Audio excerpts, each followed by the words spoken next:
Puma Punku, the impossible stonework that still defies explanation. If you enjoy the content, please consider subscribing and liking the video.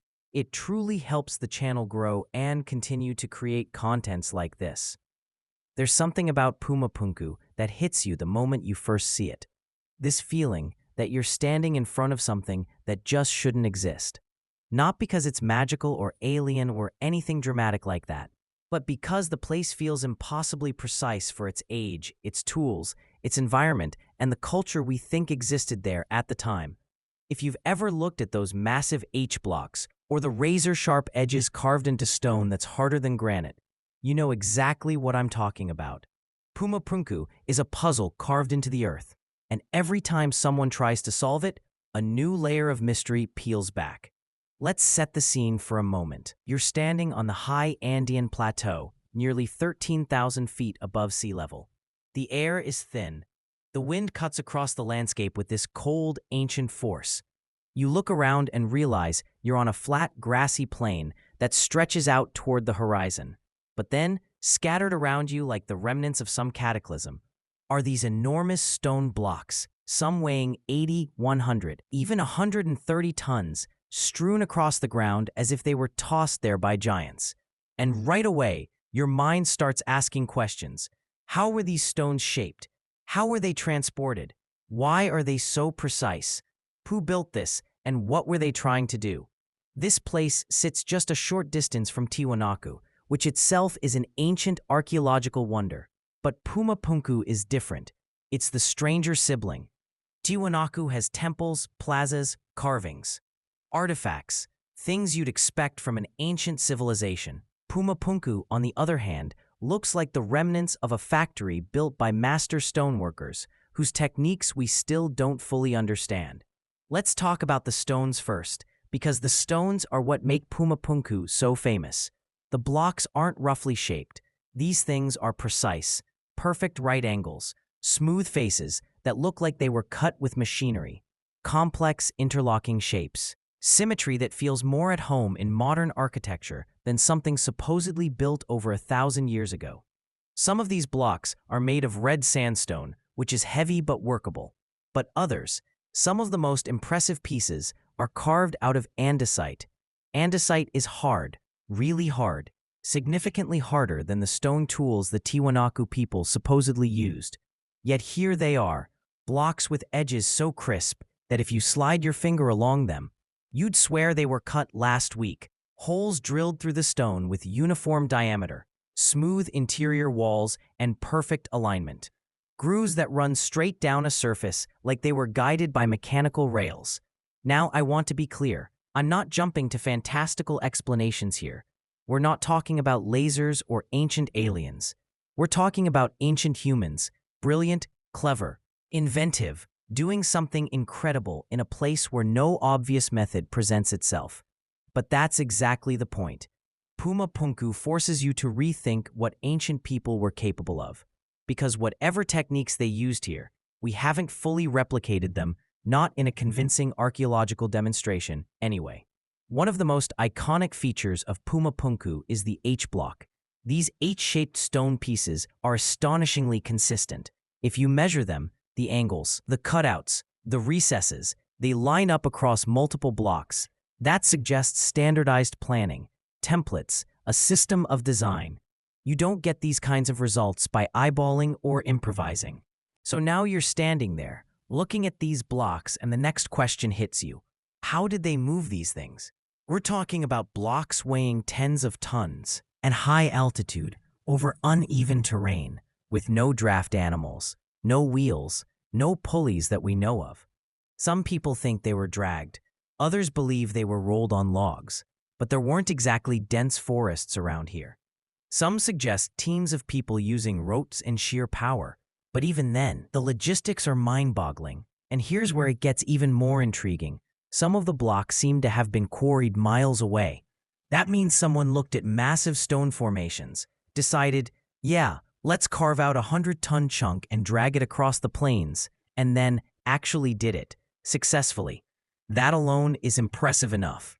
But then you add the precision carving on top, and Puma Punku becomes one of those places that just breaks your brain a little. But let's talk about the layout, because the layout of Puma Punku adds another layer to the mystery.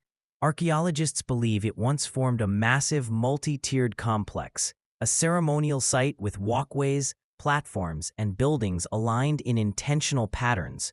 But today, it's scattered. Pieces lie everywhere, like the world's most complicated jigsaw puzzle dropped from the sky. Some think the destruction was caused by an earthquake. Others blame Spanish colonization or looting.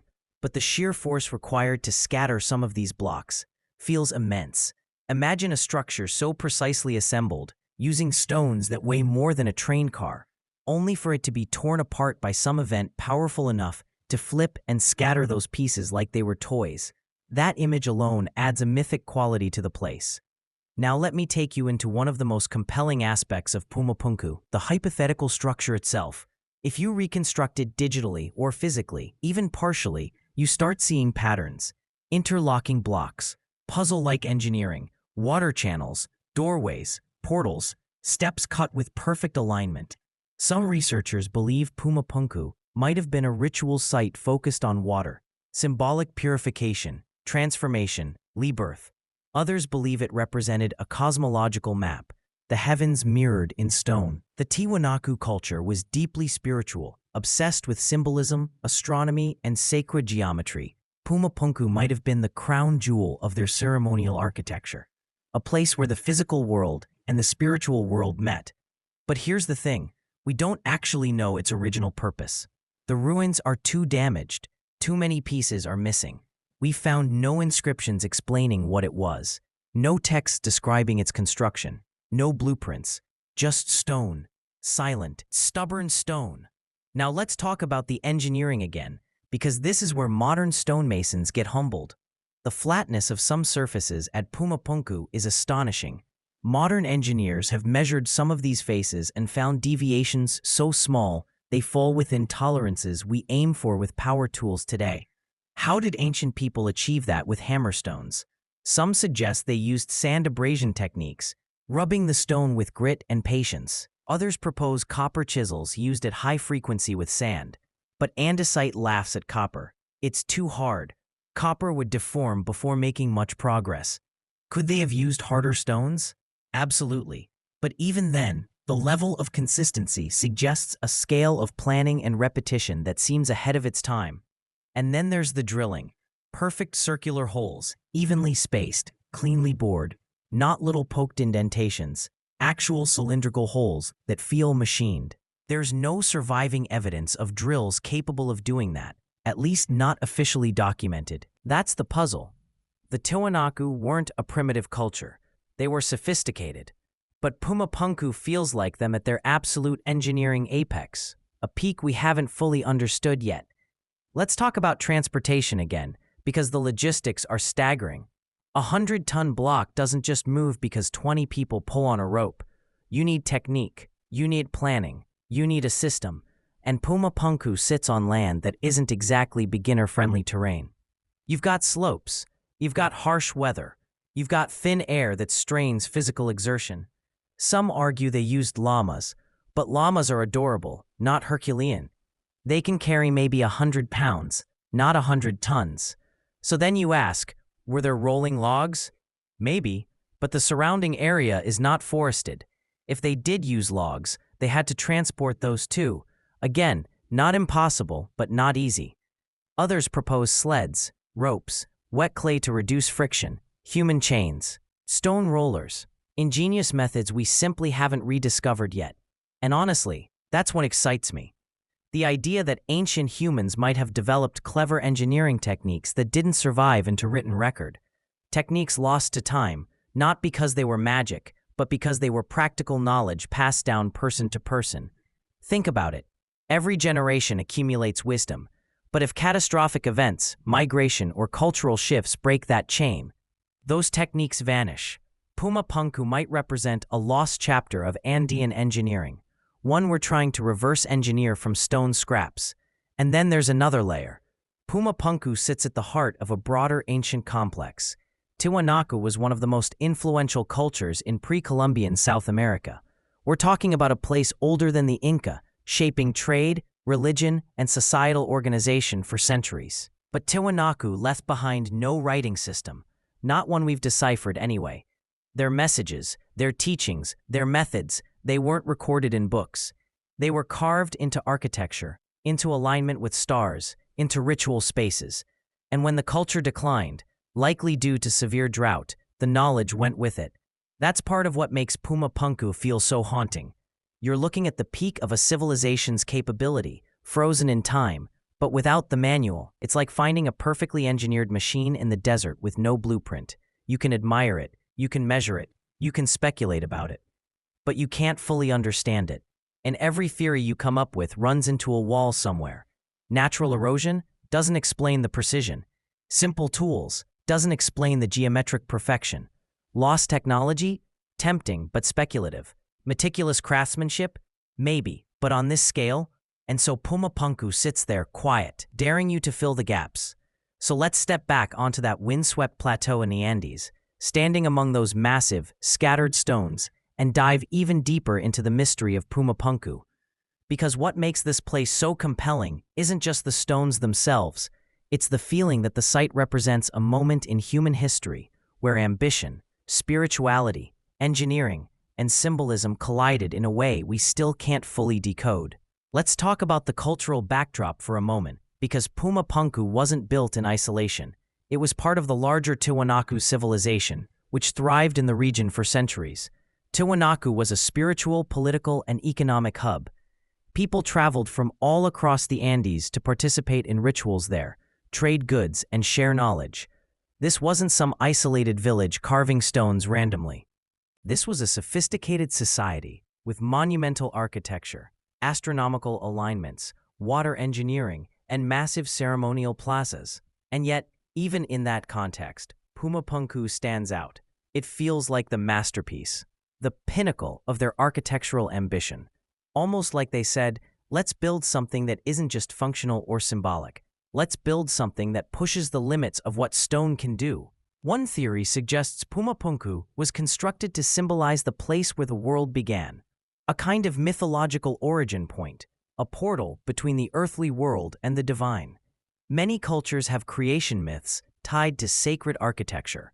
For the Tiwanaku people, the idea of emergence, of humans coming forth from the earth, was fundamental, and Puma Punku, with its sunken plazas, its carved gateways, its steps descending into shadow, fits that theme beautifully. Imagine walking down into the ceremonial complex thousands of years ago.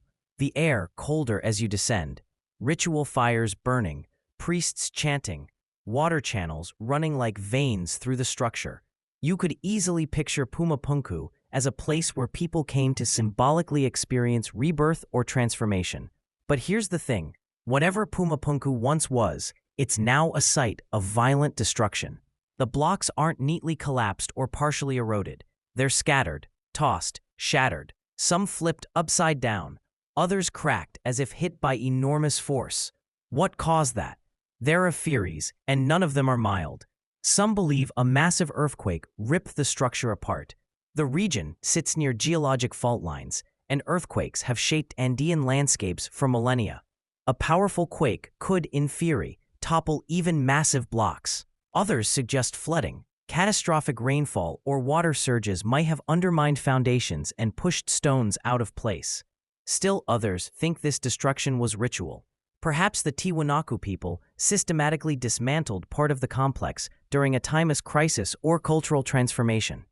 But the one thing that seems unlikely is that the site simply crumbled naturally over time.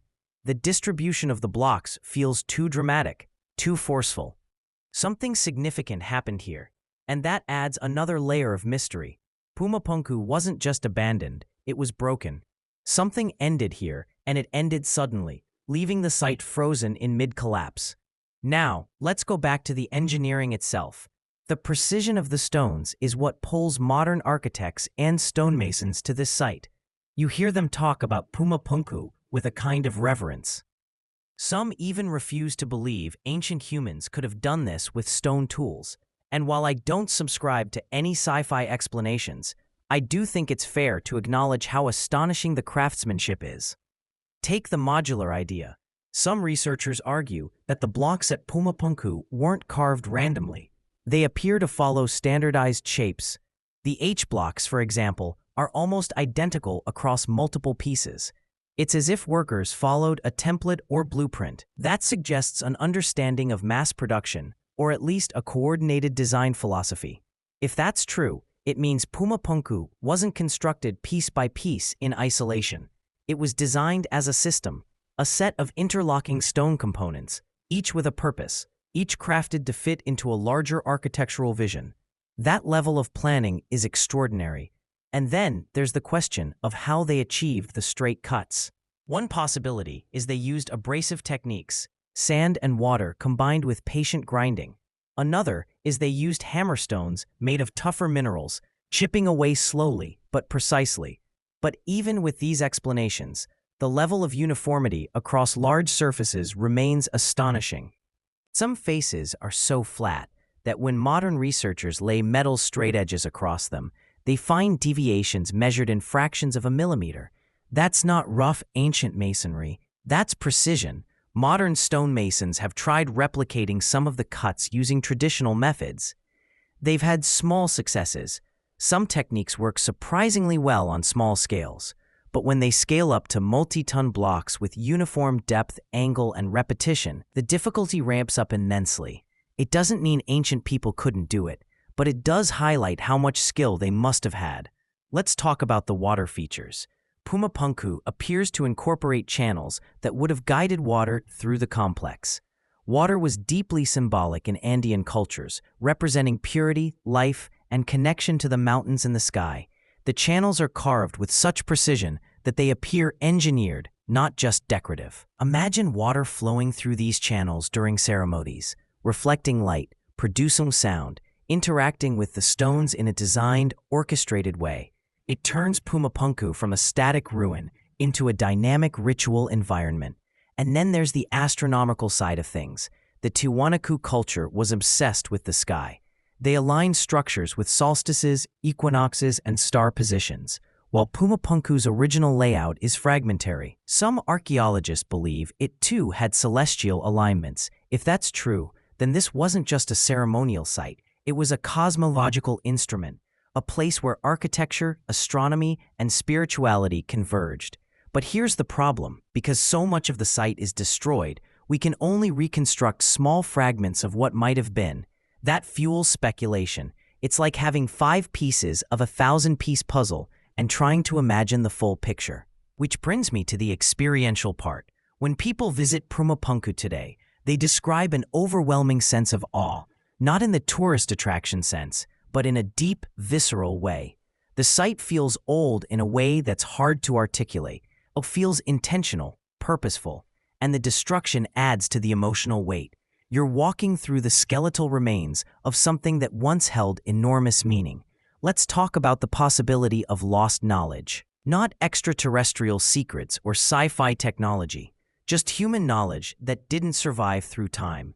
This happens constantly throughout history. Techniques for Damascus steel, early concrete formulas, navigation methods. These things were once common knowledge and then vanished for centuries. So it's not unreasonable to believe the Tiwanaku people had specialized techniques, perhaps methods for shaping stone, or organizing labor, or transporting heavy loads that simply weren't recorded and eventually disappeared as the culture declined.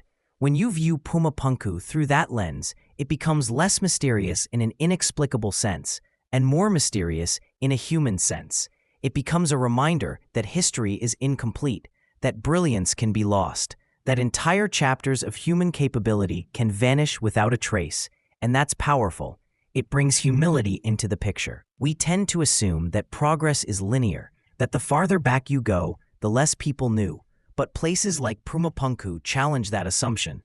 They show us that ancient people were capable of extraordinary feats that we struggle to replicate today, not because they had magic, but because they had knowledge we no longer possess. Before we close, let's talk about something that often gets overlooked: the emotional and spiritual impact of craftsmanship. Imagine being a stoneworker at Puma Punku, spending months, maybe years, carefully carving a block, knowing it will be part of a sacred structure. Knowing your work will be seen by your community not just as labor, but as devotion. Craftsmanship at this level becomes a spiritual act, a dialogue between human hands and the earth itself. And that, I think, is one of the most beautiful aspects of Puma Punku. It reflects a worldview where architecture wasn't just construction, it was communication. Stone wasn't just material, it was memory. Geometry wasn't just math, it was meaning. So when we look at Puma Punku and say, how did they do this? We're not just asking about technique, we're asking about mindset, passion, dedication, knowledge passed down through generations, a worldview that saw no separation between the practical and the sacred. And when that culture faced drought, collapse, or upheaval, whatever it was that ended the Tiwanaku civilization, the knowledge tied to Puma Punku faded too, leaving behind only the stones, stones that whisper about a mastery we can only guess at.